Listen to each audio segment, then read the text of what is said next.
ka ah si kastoo ay ahaataba Museveni sanadkii hore macnaheedu waxaan u malaynayaa sanadkii 2024 email uu la wadaagay inaan meeshan idin kaga sheegnay Ambassador Ahmed Macalin Fiqi waxaa shir ka qayb galaya danjirada ama gabadha danjiraha ah u qaabilsan dalkeena wadankaasi lagu magacaabo ma arkayse gabadha uu dhalay baan dhiilaha Allah u naxariistay qanyara afrax halkaasna waxaa ka cad inay Dr. Hassan Sheikh Maxamuud u joogin shirkaasi wax wakiil ah uma joogo oo dhankiisa macnaha Museveni ayaa si cad u dhahaya wasaaradda arrimaha dibadda iyo safaaradda ayaa imaan kara oo keli ah ayaga wakiil idinka ah balse arrimaha siyaasadda Soomaalida waxaa mas'uul ka ah Museveni oo wiilal ku waayay soo gaarsiinta ma arkayse gaaridda ee heer federaal inay Soomaaliya isku fahmaan waana odayga geeska Afrika iyo East Africa ninka la yiraahdo Yoweri Museveni marka Hassan Sheikh Maxamuud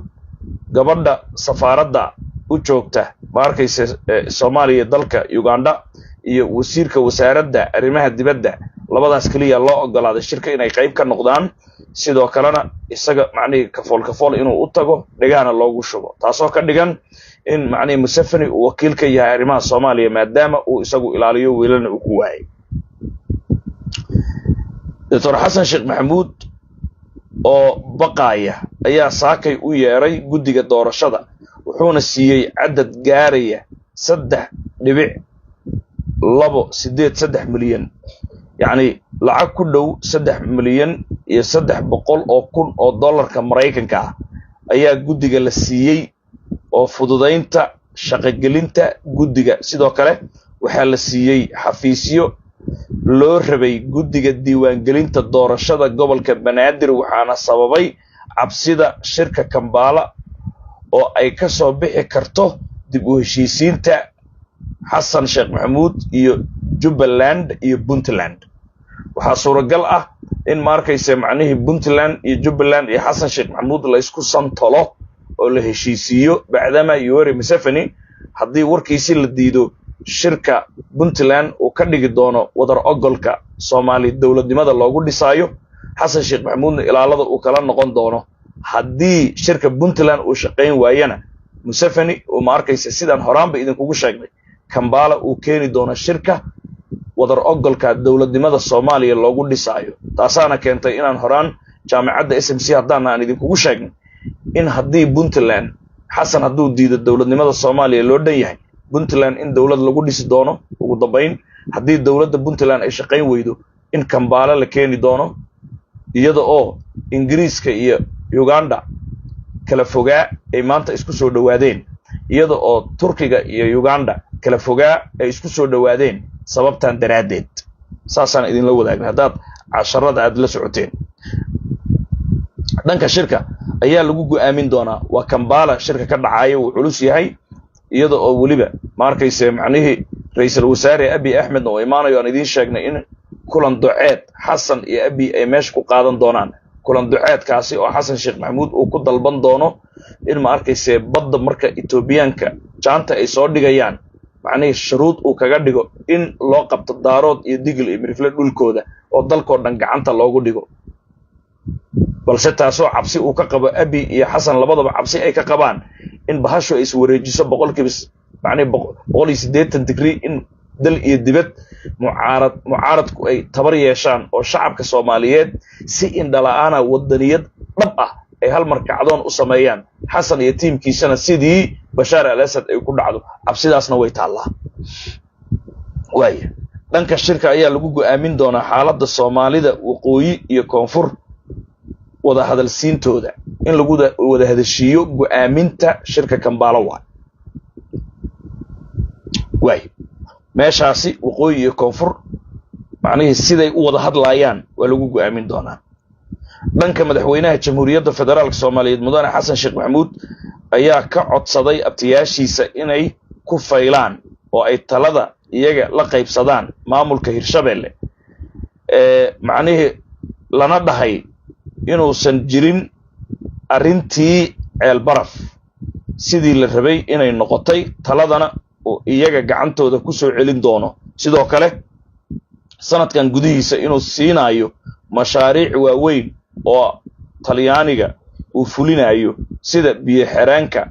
beledweyne iyo wixii la mid ah ballantaas loo qaaday xawaadle sidaas lagu qabsaday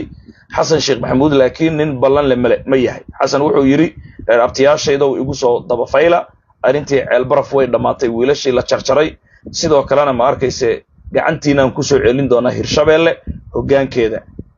laba daraale ma arkayse mashaariicna waan idin siin doonaa oo biyo xireenka beledweyne uu ka mid yahay talyaaniga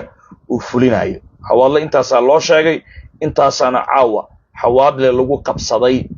sida ay sheegtay gabadha sharafta leh shamsadeenna oo ma arkayse caawada ciil daraadii xataa carabka ugu dhufatay in aanay qayb ka noqon doonin ma arkayse macni mar dambe media inay ka hadasho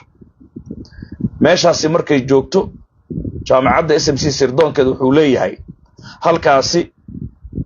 KGS ama Mayland ayaa ku gaadan ilaan reer Jowhar igaarkooda ayaa ma arkayse macnihi u tashtay shirkoodii laakiin Mayland ilaa iyo hadda waxa ay rabaan galbeedka xitaa waa ku wareeray waa run dawladda Ingiriiska oo ciidamada baydhabo jooga daraawiishta tababarka ay siiyeen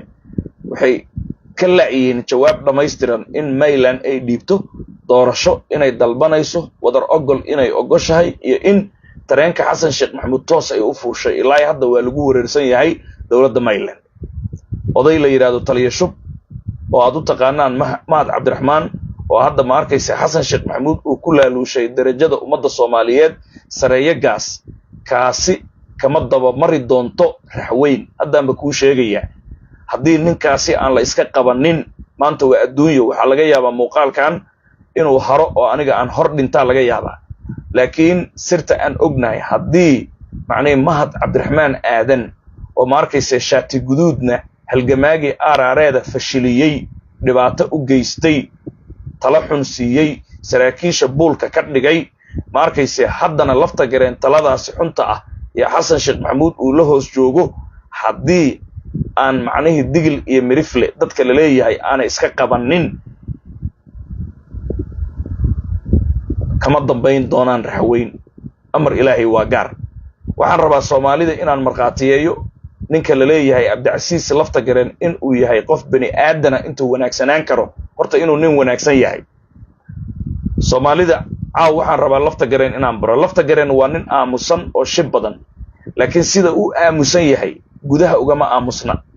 uu sheekeeya uu hadal badan yahay laakiin dibadda kuma warbadna haddii qof bani aadana uu jiro marka aad wajigiisa afiirisid qof xun aad u malaysaa anaa sidaas ka aaminsanaan jiray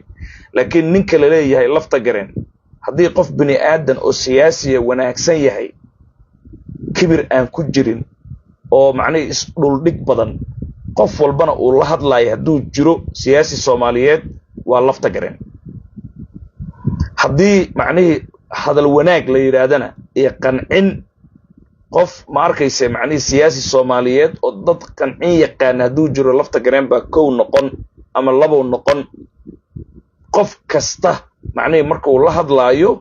hadalka uu ku deeqsiin karaa macnaheedu uu ka daadajin karaa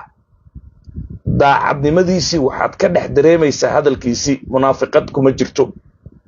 laakiin fanaankii heesay wuxuu yiri in kasto nin geesi ah raggu geeda dheer yahay haddaan garabka lala qaban guri awdi maayo laakiin wuxuu ku dhex jiraa wuxuush aad u tiro badan oo ma arkayse macnaheedu farqaha ku dhagan lugaha ku dhagan gacmaha ku dhagan silsiladooyin fara badan ayaa ku xiran Abdicasiis lafta gareen oo ma arkayse majo dhooqa ku jira midba marba la siiba mooyaane si kale oo uu kaga baxsan karo culayska haysta anigu ma garanayo waana astaanta lagu yaqaano